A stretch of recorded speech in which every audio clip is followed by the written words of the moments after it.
Welcome to our first edition of Library Unboxing Teen and Tween New Items. I have here a box of the newest things that have come into the library for teens and tweens, and we're going to open it up and see what's inside, all right? It is like Christmas every time we get new stuff here at the library. It's so exciting.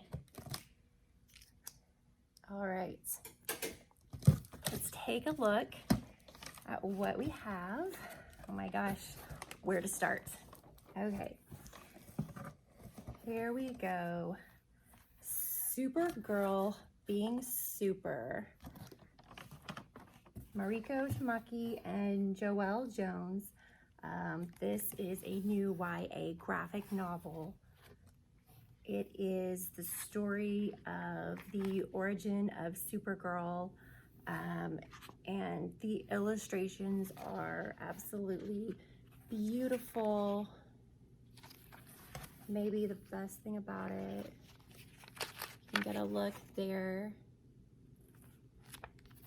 It says Kara Danvers is super strong. She can fly. She crash landed on Earth in a rocket ship, but winning the next track meet, celebrating her 16th birthday, and surviving her latest megazit are her top concerns. And with the help of her best friends and her kinda infuriating but totally loving adoptive parents, she might just be able to put her troubling dreams, shattered glimpses of another world behind her. That is until an earthquake shatters her small town of Midvale and uncovers secrets about her past she thought she would always stay buried. Now Kara's incredible powers are kicking into high gear, and people she trusted are revealing creepy ulterior motives. The time has come for her to choose between the world where she was born and the only world she's ever known. Will she find a way to save her town and be super, or will she crash and burn? Wow, this looks so good. Can't wait to read that one. Love it. Okay, so let's see what's next. Let's go with this one. Today, Tonight, Tomorrow. This is by Rachel Lynn Solomon. It says, today, she hates him. It's the last day of senior year. Rowan Roth and Neil McNair have been bitter rivals for all of high school, clashing over test scores, student council elections, and even gym class pull-up contests. While Rowan, who secretly wants to write romance novels, is anxious about the future, she'd love to beat her infuriating academic nemesis one last time. Tonight, she puts up with him. When Neil is named valedictorian, Rowan has only one more chance at victory. Howl, a senior class game that takes them all over Seattle, a farewell tour of the city she loves. But after learning that a group of seniors is out to get them, she and Neil reluctantly decide to team up until they're the last players left, and then they'll destroy each other. As Rowan spends more time with Neil, she realizes he's much more than the awkward linguistics nerd she's sparred with for the past 4 years. And perhaps this boy she claims to despise might actually be the boy of her dreams. Tomorrow, maybe she's already fallen for him. All right, so that sounds super cute. What a cute YA sort of romantic comedy fun novel. Love it. Can't wait to read that one. Oh, next we have Before the Ever After by Jacqueline Woodson.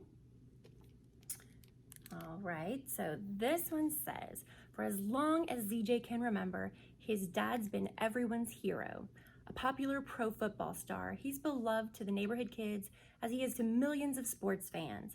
But lately, his dad's forgetting stuff and has turned moody. The doctors think it might be because he's had so many concussions, but they're not sure how to help.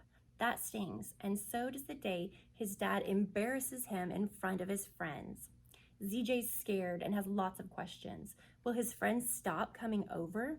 Will his father get better? Are their glory days gone forever? For now, though, ZJ's just doing his best to get by, taking comfort in his music and the friends who do have his back. Somehow, whatever's coming next doesn't seem half as scary with them cheering him on. National Book Award winner Jacqueline Woodson's powerful novel in verse celebrates our ability to adapt and bravely go forth when not every happily ever after can be counted on. Wow, that sounds really, really good. So it's written in verse. So if you liked maybe Kwame Alexander's crossover or rebound, looks like that, you might really like this one, and it sounds like a really great story. So be sure to pick that one up.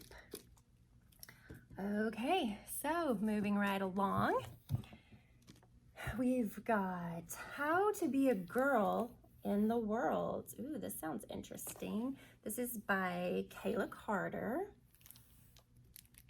All right. So it says, Lydia hasn't been comfortable in her own skin since the end of 6th grade, when the boys at her Catholic school commented on the way she looks in her uniform. Her cousin Emma and Lydia's friends think that she should be flattered, but the boys, and sometimes Mom's boyfriend Jeremy, make Lydia uncomfortable and confused. Even more confusing is when Jeremy hovers too close and hugs her a little too tight. To stop it all, Lydia tries to be invisible, layering her clothes even in the summer heat and reading horror novels to escape her fears. Then her mom surprises her by buying a dilapidated house in their neighborhood. Lydia feels like she's walked into a horror novel, and she's certain it will hold the magic she needs to protect herself, especially when she finds a book of spells. But just like the adults in her life and God and her friends, the magic Lydia deeply believes in eventually loses its power to keep her safe. Lydia isn't sure what else to do except figure out how to be a girl in a complex, messy world. In this timely coming-of-age story, acclaimed author Kayla Carter highlights the complicated parts of growing up, establishing boundaries, and finding your own voice. Wow, okay, so that sounds really good. This is in juvenile fiction, but it sounds like there's like a lot of questions in there, things that you might think about. It would probably be like upper middle grade, and then a good book to maybe talk to your parents about after you've read it. You know, a lot of questions in there. So, but it does sound really good.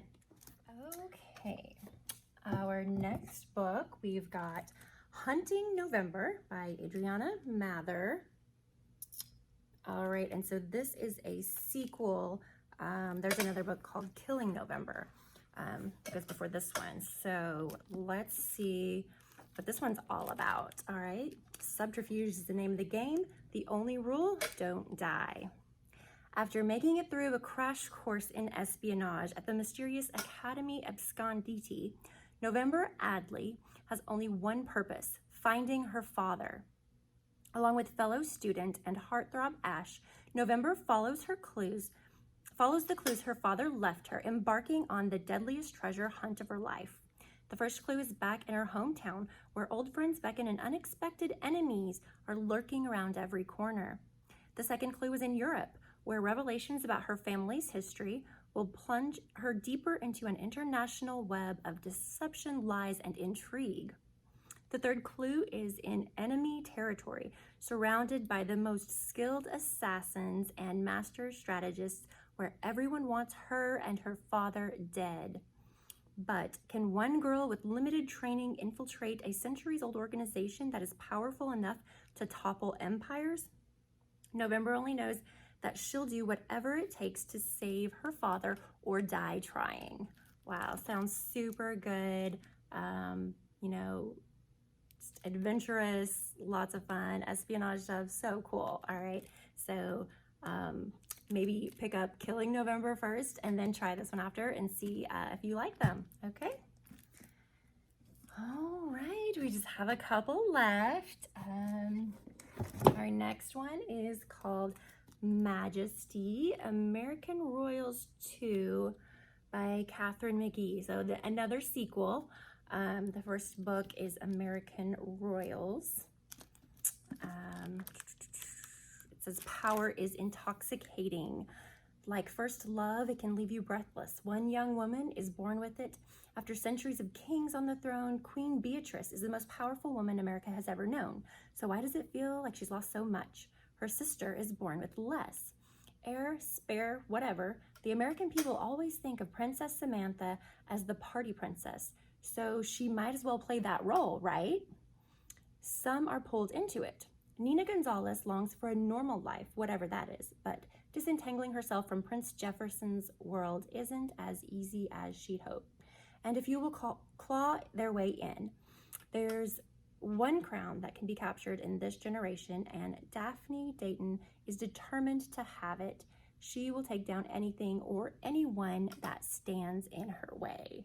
So I believe the idea behind American Royals is, like, what if George Washington weren't president? Like, what if he were our king, if we had a king instead? So America had some royalty.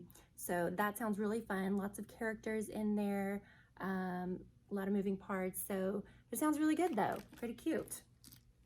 Something to think about, like, what if we had a king? It'd be so weird. All right, you guys, so we have one more book left, and it's another graphic novel. This is Oz, the complete collection, and this has some really fun pictures, some illustrations, beautiful colors. Let's see, cute little cats and everything. Super fun. All right, so it says Dorothy's back, and she's not in Kansas anymore, but she's not in Oz either. This time, Dorothy Gale winds up in the land of Ev, meeting new friends such as TikTok, the mechanical man, Billina, perhaps the cleverest chicken you'll ever encounter, and the new Queen of Oz, the lovely Ozma. But even their combined might return our girl home. Then, on another unexpected trip, Dorothy and her cousin Zeb encounter the strange mangaboos, invisible bears, fierce wooden gargoyles, and hungry 66-year-old baby dragons. And at their side is the wonderful Wizard of Oz. But what master plan has the wizard been hiding? Continuing the complete collection of Eric Shanower and Scotty Young Eisner's award-winning adaptation of L. Frank Baum's beloved Oz books. So just a super fun take on the Wizard of Oz in graphic novel form. This is so cool. I love it. I love all these older things coming to graphic novel. It's really fun. Look at that chicken. Totally cute. Okay, guys, well, that is everything for today. So we're going to do this program once a month. You're going to get to see our newest things that come into the library. I'm going to put the link to our catalog just below this. Click on that. You can put something on hold if there's something that sounded really great to you. You want to be the first one to pick it up. Just go ahead and put it on hold and we'll grab that for you. All right, so I will see you next month for another unboxing edition. Thanks so much for joining me. Bye.